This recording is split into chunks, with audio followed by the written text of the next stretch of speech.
Good morning, student. Today we will discuss about the phylum. Next phylum after coelentrates is Ctenophora and the Platyhelminthes. Okay? तो Ctenophora और प्लेटीहेल्मिंथेस की हम लोग यहाँ पे बात करेंगे. टीनोफोरा कोई बहुत बड़ा ऐसा कोई ऐसा फाइलम नहीं है, बहुत छोटा सा फाइलम है, इसमें बहुत कम ऑर्गेनिज्म मिलते हैं. ऑल्दो एनसीईआरटी में ये मेंशन है, इसलिए हम इसको डिस्कस करेंगे. इसको हम लोग टीनोफोरा को हम सी वॉलनट, इसका जो कॉमन नेम है सी वॉलनट बोल देते हैं, या कॉम्प्लेट एनिमल भी बोल देते हैं, कॉम्प्लेट जेलीज बोल देते हैं, कॉम्ब जेलीज बोल देते हैं. ठीक है, तो ये दोनों नाम इसके लिए यूज किए जाते हैं, सी वॉलनट और कॉम्ब जेलीज. अगर हम बात करें इसके हैबिटेट की, तो दीज आर एक्सक्लूसिवली मराइन, ये समुद्री जगहों पे बहुत ज्यादा मिलते हैं, समुद्रों में ही ज्यादातर पाए जाते हैं. इनकी सिमेट्री की बात करें तो आपको पता ही है, हमने इसको रेडियल सिमेट्री के अंदर डिस्क्राइब किया हुआ है अपने फ्लो क्लासिफिकेशन के अंदर. तो रेडियल सिमेट्री इसमें मिलती है. अगर इसकी जर्म लेयर की बात करें, कितनी जर्म लेयर से ये बनता है, तो ये डिप्लोब्लास्टिक है, यानी कि 2 जर्म लेयर से बनेगा. एक्टोडर्म और एंडोडर्म से फॉर्म होता है. यहाँ पे टिश्यू लेवल ऑफ ऑर्गेनाइजेशन मिलता है, यानी कि अभी तक यहाँ पे ऑर्गन्स का ऐसा फॉर्मेशन नहीं हुआ होता है. तो यहाँ पे टिश्यूज से ही बॉडी बनती है. बॉडी के ऊपर आपको बहुत सारी सीलिएटेड प्लेट्स नजर आएगी. तो इस तरीके से आपको ये ऑर्गेनिज्म है और इसके ऊपर आपको बहुत सारी ऐसी सीलिएटेड प्लेट नजर आएंगी, जिनके ऊपर बहुत सारे छोटे छोटे सीलियास होते हैं, इस तरीके से. ठीक है,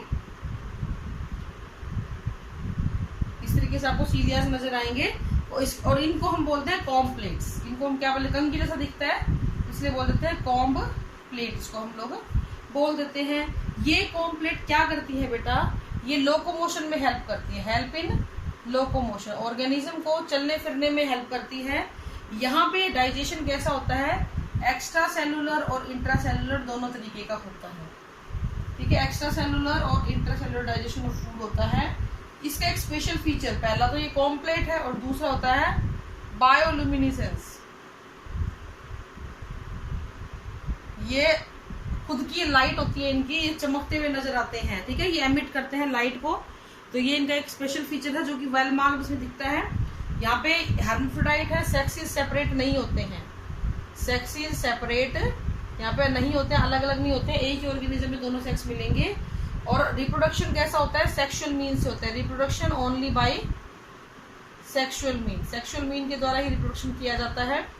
इसके अलावा फर्टिलाइजेशन हमेशा कैसा मिलेगा बेटा, यहाँ पे मिलेगा फर्टिलाइजेशन एक्सटर्नल फर्टिलाइजेशन होता है. और डेवलपमेंट कैसा होता है, इनडायरेक्ट होता है. मैं कल भी आपको बता चुकी हूँ इनडायरेक्ट डेवलपमेंट का क्या मतलब है. यहाँ पे लार्वा मिलेगा और यहाँ पे जो लार्वा है उसका नाम होता है स्काइपीडिया लार्वा. मैं आपको बार बार बोल रही हूँ, ये लार्वा के नाम आप लोग याद रखिए, बहुत इंपॉर्टेंट होते हैं. स्काइपीडिया लार्वा, इसके एग्जाम्पल हैं टीनोफोरा और प्लूरोब्रैंकिया. इसके एग्जाम्पल हैं टीनोफोरा एंड प्लूरोब्रैंकिया. ये these are the example of Ctenophora. तो बहुत छोटा सा है, कोई ज्यादा लंबी छोटी बात नहीं है. क्वेश्चन अगर आता है, लार्वा के ऊपर आ सकता है, बायोल्यूमिनेसेंस के ऊपर आ सकता है, या उसके ऊपर आ सकता है कि कॉम्प्लेक्स और ये सब चीजें, इनके बारे में स्पेसिफिक फीचर्स पूछ जा सकते हैं. ऐसा कुछ नहीं है. ठीक है, नेक्स्ट आता है बेटा आपका प्लेटीहेल्मिंथेस. ओके, तो प्लेटीहेल्मिंथेस जो होता है ये फर्स्ट फाइलम है जिसके अंदर आपको 3 लेयर मिलेंगी, यानी कि 3 लेयर मिलेंगे. ये डेवलप होता है 3 लेयर्स के द्वारा. ठीक है, तो हम लोग इसकी बात करेंगे फाइलम प्लेटीहेल्मिंथेस.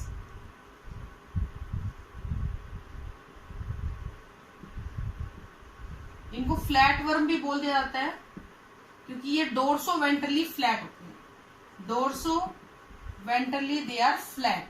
ठीक है, पिच के होते हैं.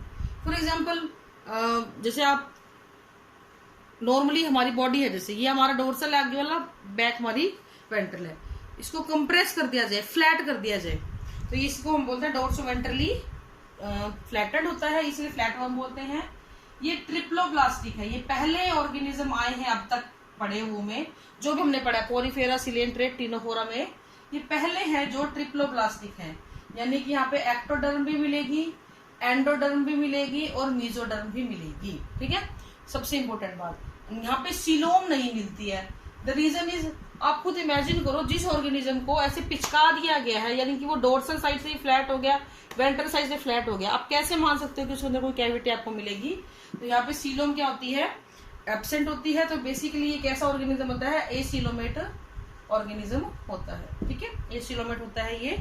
इस फाइलम के अंदर मेसोडर्म मिलती है, लेकिन सीलोम प्रॉपरली काम नहीं करती है क्योंकि यहाँ पे कोई कैविटी नहीं है। ये पहला ऐसा फाइलम है जहाँ पे ऑर्गन आने शुरू हो गए। ऑर्गन जैसी चीजें यहाँ पे आपको नजर आनी शुरू हो जाएंगी। बहुत सारे ऑर्गन नहीं मिलेंगे लेकिन मिलेंगे। ज्यादातर ये ऑर्गेनिज्म पैरासिटिक फॉर्म में मिलते हैं। ज्यादातर कंडीशन में ये पैरासाइट ही होते हैं और इनकी लाइफ फुल ऑफ हैजार्ड है। देखो, जिस ऑर्गेनिज्म को किसी से कुछ लेना है ना, उस ऑर्गेनिज्म को बदले में कुछ कठिनाइयां तो झेलनी ही पड़ेगी। तो ये एक हैजार्डस कंडीशन में इनको जीना पड़ता है। तो जितने भी ये ऑर्गेनिज्म होते हैं प्लेटिहेल्मिन्थेस के, ये अपने अंदर पैरासिटिक एडेप्टेशंस को लिए हुए होते हैं। पैरासिटिक एडेप्टेशन का मतलब क्या है कि फॉर एग्जांपल आप टीनिया सोलियम ले लो, टेप वर्म जिसको फीता कर्मी बोलते हैं। इस टेप वर्म के अंदर बेटा क्या होता है कि आपका जो ऑर्गेनिज्म है वो इतना पतला है और वो इंटेस्टाइन में मिल रहा है। इंटेस्टाइन के अंदर बहुत सारे डाइजेस्टिव जूसेस आते हैं which can digest this entire tape worm, लेकिन इसकी बाहर की लेयर क्यूटिकल की बनी होती है जिसकी वजह से इसको डाइजेस्ट नहीं किया जा सकता। पहला एडेप्टेशन। दूसरा, क्योंकि इंटेस्टाइन पेरिस्टाल्सिस मूवमेंट भी करती है तो इसको बाहर भी निकाला जा सकता था उस मूवमेंट के थ्रू। तो इसके लिए इनके पास इनके माउथ के ऊपर हुक और सक्कर्स लगे होते हैं, तो जिसकी वजह से ये क्या करता है, बहुत ही एंकर कर लेता है, एंकरिंग करे हुए रहता है ह्यूमन की इंटेस्टाइन को।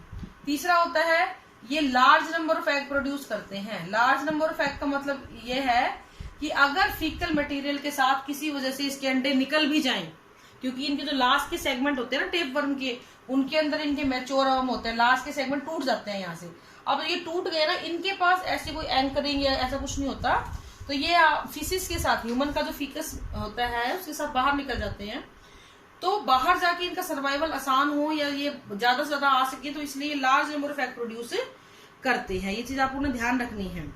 अगर हम इनके अलग सिस्टम्स की बात करें, बॉडी सिस्टम्स की बात करें, तो यहाँ पे रिप्रोडक्शन बहुत डेवलप्ड है। इसका रिप्रोडक्टिव सिस्टम डेवलप है क्योंकि इसका सर्वाइवल के लिए जरूरी है। डाइजेस्टिव सिस्टम की जरूरत नहीं क्योंकि अपने होस्ट से ही खाना ले रहा है, और नर्वस सिस्टम की इतनी कोई खास इसको जरूरत होती नहीं है। इसके अलावा अगर इसकी हम बात करते हैं सिमिट्री की, ये तो शुरुआत में बताना था कि बायलैटरल सिमिट्रिकल होते हैं ये, एक प्लेन से 2 इक्वल हाफ में बढ़ जाते हैं ये। दिस हैव सक्कर्स तो फॉर एंकरिंग, ये सक्कर्स रखते हैं एंकरिंग के लिए। ये सब बातें मैं आपको बता चुकी हूँ। अगर हम बॉडी सेगमेंटेशन की बात करें तो इसकी एक क्लास होती है बेटा सिस्टोडा। सिस्टोडा को छोड़कर बाकी सभी कैसे होते हैं बेटा, अनसेगमेंटेड है इनकी बॉडी। ठीक है, अनसेगमेंटेड बॉडी है। सिस्टोडा जो होता है वो सेगमेंटेड होता है, इसके अलावा सभी कैसे होते हैं, अनसेगमेंटेड होते हैं। स्केलेटन की बात करें तो यहाँ पे स्केलेटन नहीं मिलता है। स्केलेटन की प्रेजेंस यहाँ पर देखी नहीं गई है। कोई सर्कुलेटरी सिस्टम यहाँ पे नहीं मिलेगा आपको। क्यों नहीं मिल रहा है? द रीजन इज कि पैरासिटिक है, सब कुछ तो तैयार मिल रहा है होस्ट से, इसको इनको जरूरत क्या है काम करने की। रेस्पिरेशन की अगर हम बात करते हैं तो रेस्पिरेशन यहाँ पे एनारोबिक होता है। एक्सक्रीशन इंपॉर्टेंट है यहाँ। एक्सक्रीशन क्योंकि इनको खुद को करना पड़ेगा, कुछ खाएंगे तो निकालना तो इनको खुद ही पड़ेगा। तो एक्सक्रीशन के लिए दे हैव फ्लेम सेल्स। इनको फ्लेम सेल क्यों बोलते हैं? क्योंकि ये सीलिया लाइक स्ट्रक्चर, इनकी जो सीलिया से बनी हुई होती है कुछ इस तरीके से ये होता है, और इनके सीलिया इस तरीके से बीट करते हैं, ऐसे से हिलते हैं ये, या वाइब्रेशन लगा लो कैसे भी करते हैं, तो ये ऐसा लगता है जैसे आग की लपट होती है ना, मोमबत्ती की लो लपट होती है, इसलिए इसको फ्लेम वैसे दिखती है, इसलिए इसको फ्लेम सेल बोल देते हैं।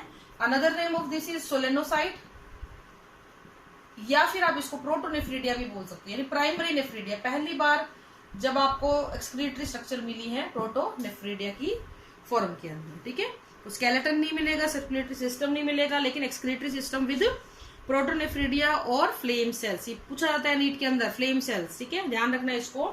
रेस्पिरेशन एनारोबिक है। अगर हम रिप्रोडक्टिव सिस्टम की बात करें तो ये इसको बड़ा एक्सटेंसिव होता है, बहुत डेवलप्ड है। द रीजन इज क्योंकि रिप्रोडक्शन जो होता है वो एसेंशियल प्रोसेस है इसका, तो इसलिए यहाँ पे होना बहुत जरूरी होता है। इसको अपनी सर्वाइवल के लिए रिप्रोड्यूस करना पड़ता है। हर्माफ्रोडाइट ऑर्गेनिज्म है, दोनों सेक्स एक ही जगह मिलेंगे। और सबसे इंपॉर्टेंट चीज यहाँ पे लार्वा बहुत ज्यादा है, इनडायरेक्ट डेवलपमेंट होता है, और एक ऑर्गेनिज्म की लाइफ में बहुत सारे लार्वा बन जाते हैं। वो मैं आगे एंड में बताऊंगी आपको कौन कौन से लार्वा हैं। ठीक है, अगर इसकी क्लासेस की बात करें तो इसकी क्लासेस होती है बेटा 3, टर्बुलेरिया, सिस्टोडा और ट्रिमेटोडा। 3 क्लासेस होती हैं टर्बुलेरिया, सिस्टोडा, क्लासेस के नाम है इनके, और ट्रिमेटोडा।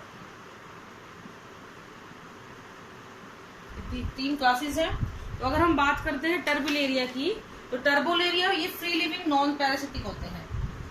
टर्बुलेरिया are free living and non parasitic, यानी इजीली इधर उधर जाते हैं। तो अगर ये नॉन पैरासिटिक है तो पैरासाइट वाली जो भी एडेप्टेशन है, हुक है, सकर्स है, ये सारी चीजें इनके अंदर एब्सेंट रहेंगी। ठीक है, इसकी एग्जांपल है प्लेनेरिया, नोटोप्लेना। ठीक है, इनकी रीजनरेशन कैपेसिटी बहुत होती है, सुपर रीजनरेशन। प्लेनेरिया में तो इतनी ज्यादा रीजनरेशन कैपेसिटी है कि अगर मैंने आपको 10th में पढ़ाया भी हुआ है, उसके 3 हिस्से कर दो ना, तो तीनों हिस्सों में से निकल आएगा उसके। तो रीजनरेशन कैपेसिटी सबसे ज्यादा प्लेनेरिया की होती है। ठीक है, सिस्टोडा की अगर हम बात करें तो इसमें हमारे आते हैं बेटा टेप वर्म। तो ये हाईली स्पेसिफिकली पैरासाइट होते हैं। ये सारे के सारे चीजें इनके अंदर होती है। सेगमेंटेशन मिलता है इसकी बॉडी में, लेकिन ये सेगमेंटेशन ट्रू सेगमेंटेशन नहीं होता। टेप वर्म जब आप बनाओगे ना डायग्राम, ऐसे ही लगेगा बहुत सारे सेगमेंट है, but they are not true segment. इनके सेगमेंट्स को प्रोग्लोटिस बोला जाएगा। क्या बोलेंगे इनके सेगमेंट्स को? प्रोग्लोटिस।